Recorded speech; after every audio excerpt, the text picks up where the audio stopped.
wet and learn how to play guitar by feel, the lead guitar light bulb moment. So let's jump into the next question. And this one is from Michael. Jumping from string to string, I often muff out or strike a string by mistake with my left hand. Is it better technique to apply pressure with the tip of the pad of the left fingers?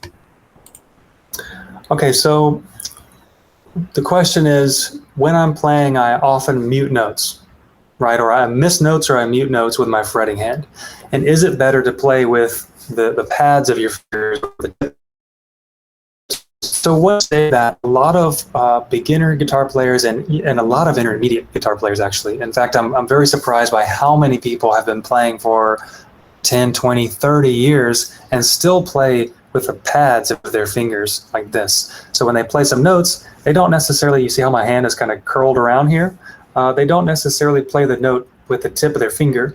And when I say the tip, I don't mean like your fingernail. You don't want to do that, right? You want to have a balance. You don't want to play with your fingernail, but you don't want to play with the pad of your finger either. But a lot of people do play with the pad of your finger. And, you know, it's just simple physics that if you play with the pad of your finger, there's just a bigger, flatter area, and you're a lot more likely to either not press the string all the way down because this part of your finger is softer than the very end, than the very tip right here, which is where you should develop calluses and make it harder. But this part of the fleshy part of your finger right here is really soft. So even if you press the fretboard down all the way, you press your finger down on the fretboard all the way, well, your finger might actually be so soft that the string is still off the frets. So it actually doesn't, the note doesn't play because the strings aren't pressed all the way down to the fret. So that's one thing that can happen. Another thing is that just because of the pad of your finger is a lot bigger than the tip of your finger, well, it's super easy to hit maybe 2 notes at a time. That's why, like, let's say we're making an extreme example of this is bar chords. If I'm going to make a bar chord, I'm going to flatten my entire finger to put across the neck. Well, that's because I want to play all the strings. But if I would just want to play individual notes, well, I don't want to flatten my finger. I don't want to play with the pad of my finger, with my finger flat like this. I want to play with the tip of my finger, just like this. Here you go. Here's an easier angle. I just want to play with the tip of my finger, not the fingernail, not the pad, just the tip.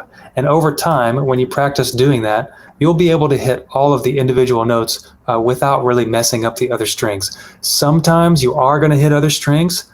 That's just, you know, it just is what it is. It's called playing guitar, right? Nobody's perfect. A lot of people sound perfect, but that's because you're probably listening to a studio album and they had a zillion takes and there's a bunch of editing and polishing, and real people don't sound like that. And guess what? We're all real people, right? So even if you do, let's say, cause some other strings to vibrate or accidentally hit some other strings, there's some techniques we can talk about down the line where you can actually mute with your picking hand so the other strings don't actually sound.